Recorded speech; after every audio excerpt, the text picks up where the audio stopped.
I keep my goals to myself, cause whenever I share with folks, they get a look upon their face and their memory floats to a time where their goals and the stars. What's good? Let's get into AEW Dynamite from April the 8th, 2026. This was a very boring and bland show, and this was the go-home show to Dynasty, and we will get into predictions for Dynasty. This was a hard show to watch. I barely watched most of this show. I'm not going to hold you guys up. I barely watched most of this show. Barely. It was that bad. It was that bad. But hey, it is what it is. And again, Tony Khan continues to do overruns every single week. This show didn't go off the air till almost 10:30. Why? Why aren't his shows structured? Enough of doing these long-ass matches. Enough. This show should have went off the air at least by 10:05 at the latest. Why are we going off the air by like 10:25 or 10:26? Why? It makes no sense.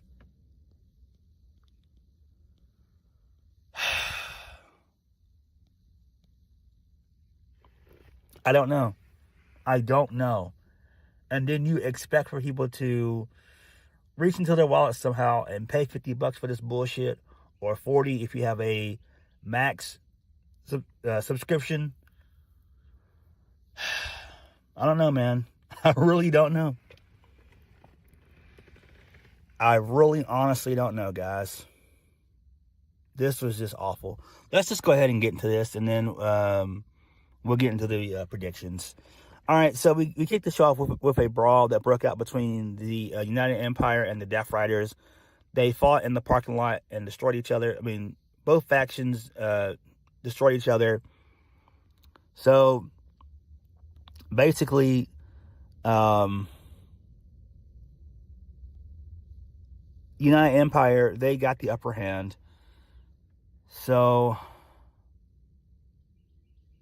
Will Ospreay gets on the mic and said they're going to create some chaos in Canada later on if the Death Riders agree to face them in the main event.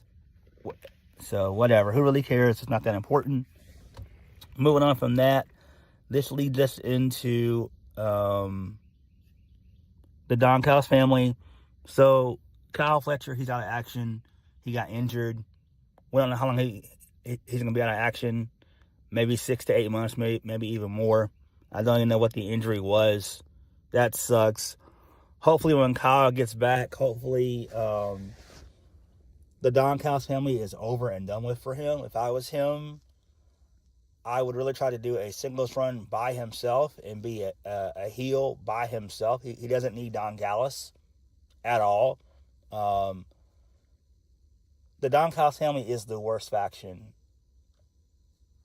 in all of AEW, along with the Death Riders. Like, both of them are neck and neck. Like, well, actually, no, they're even. They're tied. It's a tie between both factions. Like, they're that awful. So, Don Callis said that Kyle's going to be out of action for a while. Don Callis said that it's throwing a wrench into their works as they were on their way to having the longest reigning TNT title reign. He says he's been doing some negotiating, and it's going to be well,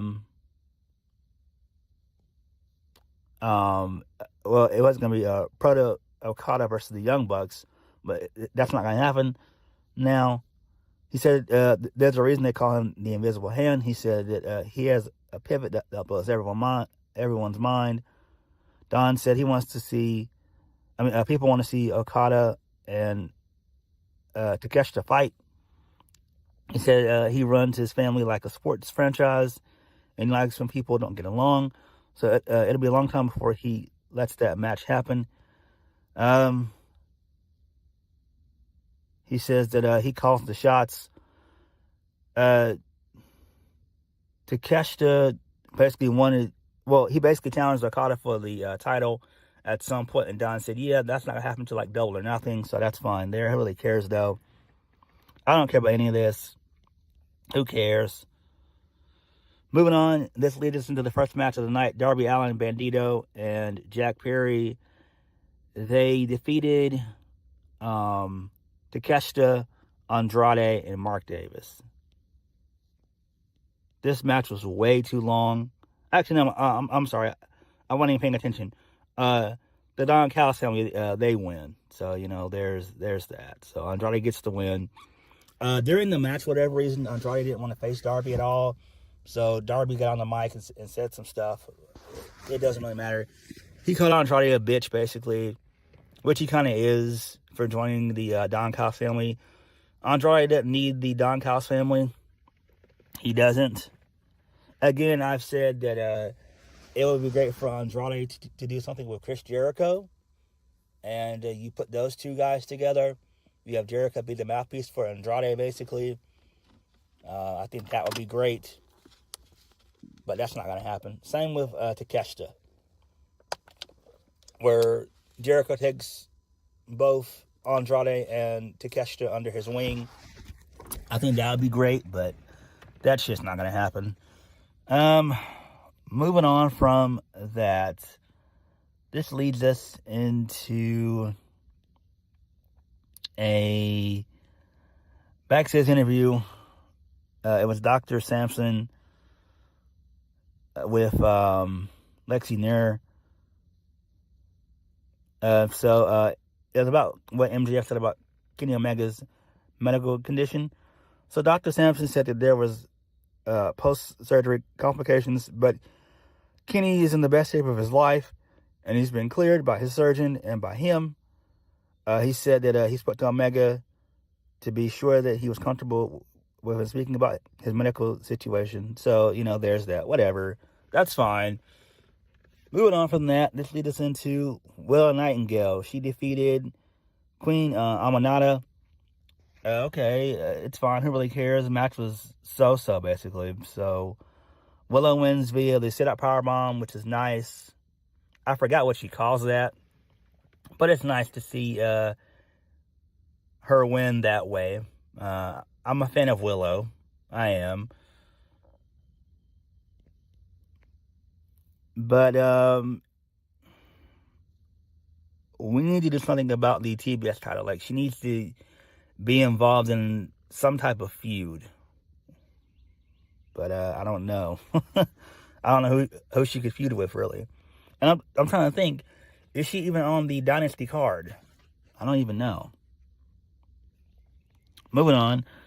This leads us into a video package involving MJF, talking about his early years in AEW and then the various high points of his career. Okay, that's fine. Moving on, this leads us into Chris Jericho. So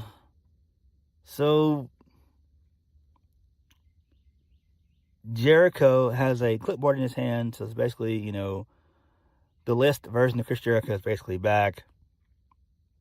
So he puts over Canada, basically, and all that. So Jericho says that he's taking chances, and one of those was joining AEW. He said it was a risk that paid off. He said that he's proud of how big AEW has become.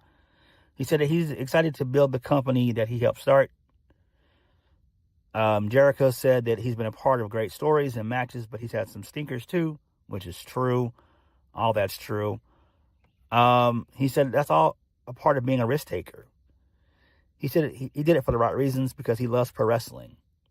Jericho said that he got into the best shape of his he could for his return because AEW deserves the best version of him.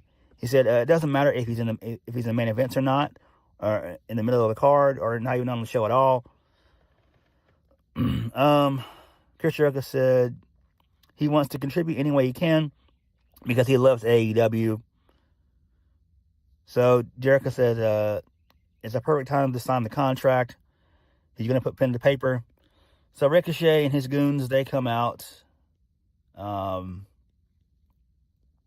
So Ricochet makes fun of Canada and everything. He basically just told Jericho that he wants him just to sit at home and everything. Don't sign the contract and all that jazz. So Jericho then said that his contract gives him leverage as to face whoever he wants, and he chooses Ricochet. He's going to have his first match back, his return match back at Dynasty. So it is what it is. I don't give a shit about Ricochet. I just don't.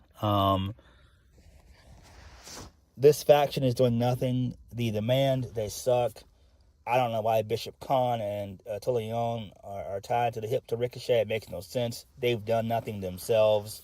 It is what it is. To me, Ricochet has go-away heat, honestly. He really does.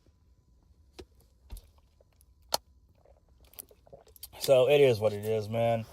Even this was boring because of Ricochet. Jericho being back again is fine. Now, I do expect for him to go back to WWE either sometime in 2027 or sometime in 2028. I just feel that Tony Khan has him pigeonholed in AEW, locked up until, that time comes. So, I mean, it's fine. Hopefully this little mini feud won't last long and we can move on from this nonsense. I'm just not a fan of Ricochet anymore. I'm just not a fan of Ricochet. Just not. I mean, he's okay, but I mean, dude, like, this guy shot his own self in the foot, basically. Like, talking about all this shit about how, WWE ruined him. It's like, bro, what are you talking about? WWE got you over and everything. He did well on the main roster, in my opinion. Especially when he was, IC champion and US champion, right? Like, come on. I don't know, man. It just seems like Ricochet's just a bitter bitch, basically. But whatever. I don't care about this at all. I don't.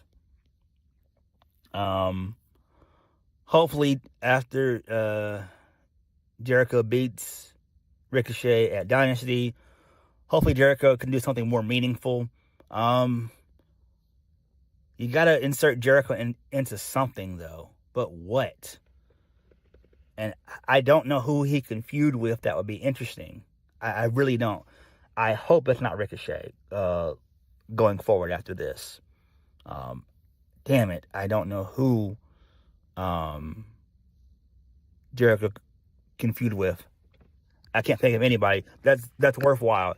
It's got to be someone who's at the top of the card, honestly. It's got to be. It can't be like some mid-card or whatever. It's got to be some type of top guy. I'm going to go with Swerve. Yeah, that's right. Yeah, I'll go with that. I'm going to go with Swerve. I'm going to say Swerve shows up at Dynasty. He beats up Jericho after he beats Ricochet. And I think you could do Swerve versus Jericho at Double or Nothing. That would be great. So Jericho and Swerve, they feud from, let's say, Double or Nothing till about maybe around All In. I think that would be good.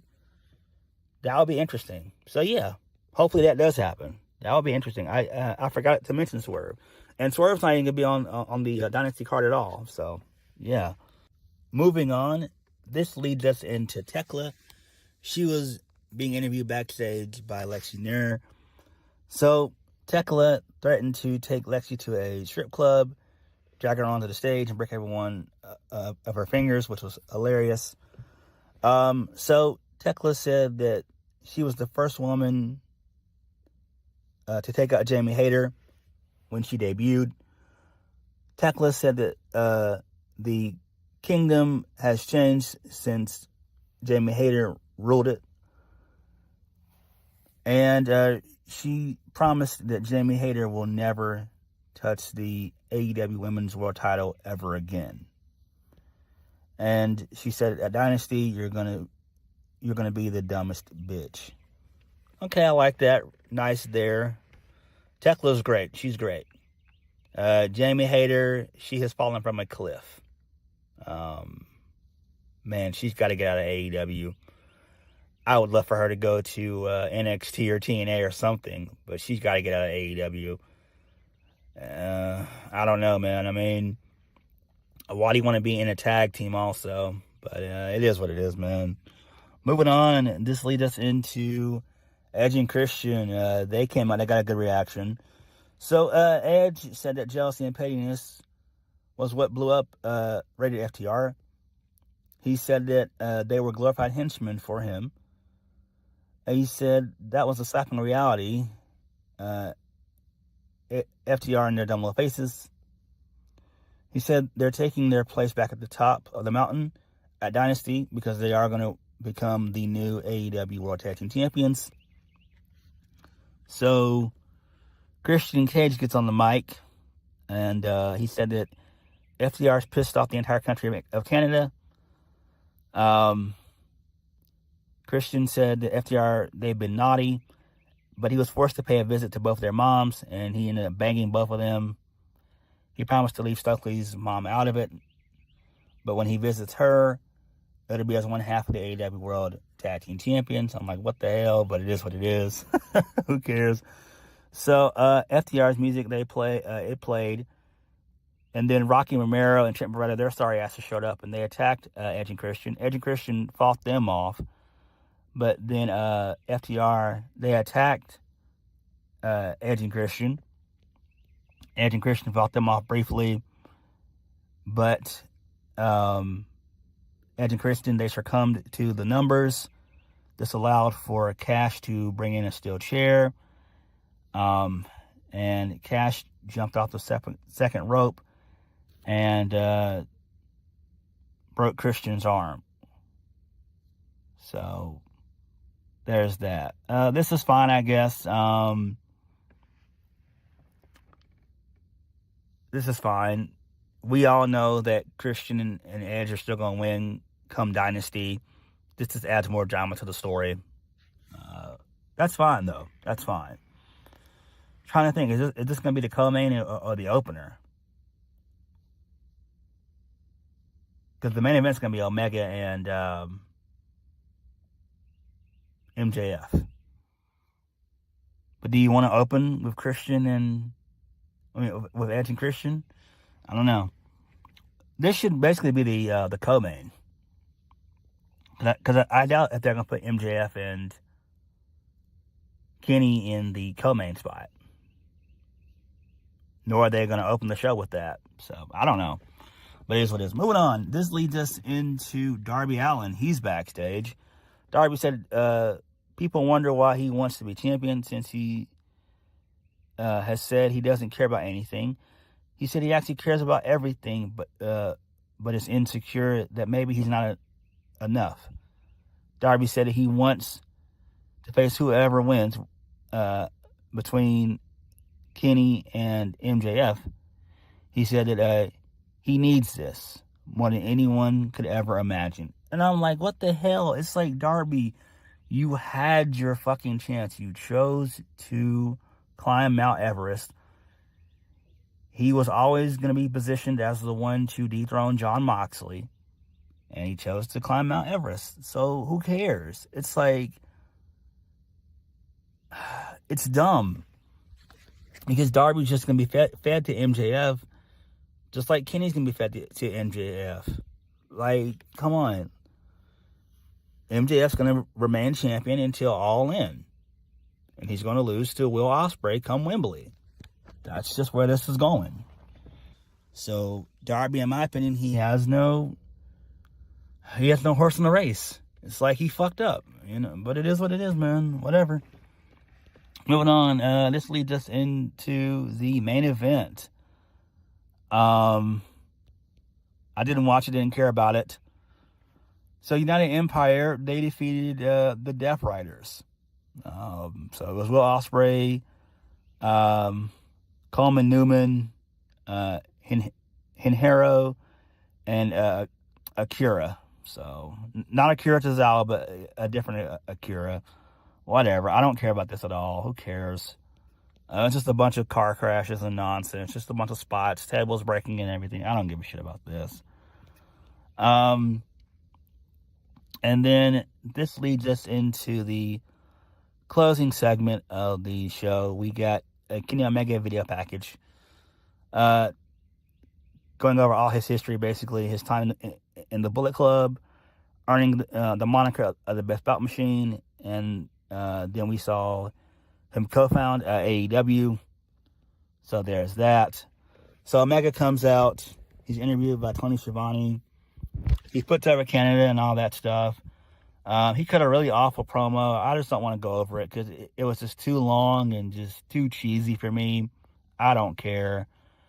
So MJF came out. He had some words with Omega. And then MJF tried to drop Omega. Omega dodged it, and he ended up hitting a knee onto MJF, taking his dynamite diamond ring, and he does his usual Kenny Omega shtick, and that was the show. This was awful. Again, I don't want to talk about the promo because Omega's promo skills are utter shit. He mentioned like boo-boo and stuff like that. I'm like, bro, like, what are you doing, bro? Like, come on. Are you a fucking 5-year-old? This was just way too long for me. This personally should have opened the show. I don't know why they sent MJF out there so late in the show. Like, this made no sense. This really should have opened the show, really. It should have. Omega was just talking nonsense for like 5 minutes straight, basically, putting himself over, putting over Canada and all that jazz. Omega's not a good promo. He is not a good promo. He's not. And we all know that Omega's going to lose come Dynasty anyway. Speaking of Dynasty, let's just go ahead and get into that portion, shall we? Let's get into Dynasty predictions. Because Dynamite was awful. A train wreck of a show. Kenny Omega is such an awful promo. So, Dynasty is going to be in Canada, Vancouver, British Columbia. The venue is going to be the Rogers Arena, which seats between 18K to 19K. So I'm predicting that maybe they get out a good, I'm going to say between 10,000 to maybe 12,000.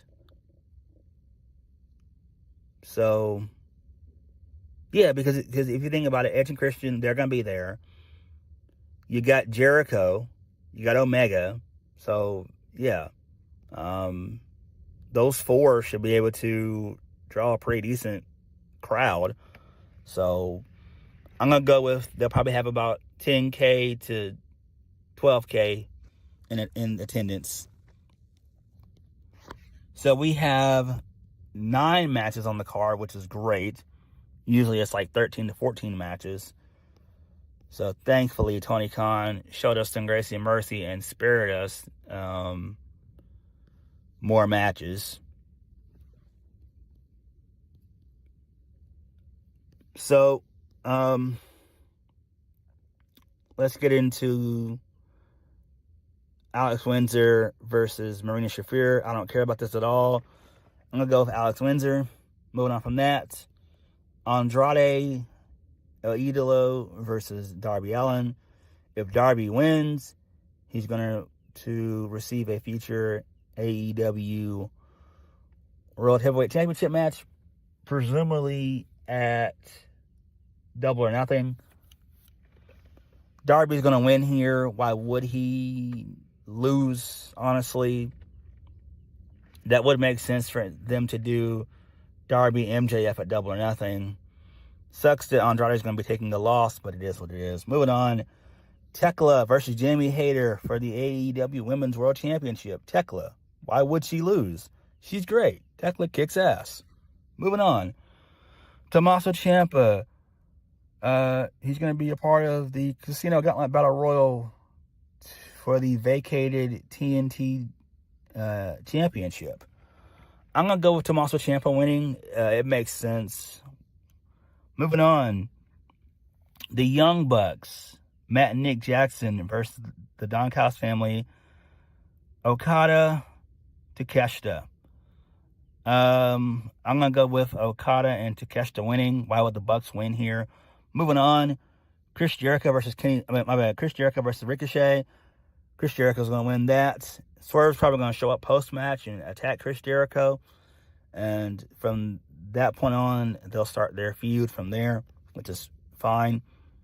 Moving on, Jon Moxley versus Will Ospreay for the AEW Continental Championship. I'm going to go with Moxley retaining. This is going to be a long-ass match. It's probably going to go a good 30 to 45 minutes probably. Oh, my God. Ooh. Makes no sense, but it is what it is. I'm gonna go with Moxley winning. There's no point with Will Ospreay winning. He doesn't need it. The reason I say this is because he's gonna be the one to dethrone MJF. He doesn't need to have 2 titles, right? It makes no sense. Unless he's going to vacate the Continental Championship. So I'm going to change my mind, and I'm going to go with Will Ospreay winning. Moving on. FTR versus Edge and Christian for the AEW World Tag Team Championships. Edge and Christian are going to win this. Why would they lose this? Main event of the evening. Kenny Omega versus MJF for the AEW World Heavyweight Championship. MJF. So there's that. Those are my predictions. Dynamite was pure trash. I don't know what else to say. Hopefully Dynasty won't be too long. Hopefully this show can go off the air at least at like 11 or 11:30 at best. Hopefully. But I still think Tony's going to try to have this show go off at midnight. Hopefully. But what did you guys think of Dynamite, and what are your predictions for Dynasty? Let me know. Like, comment, subscribe. Peace.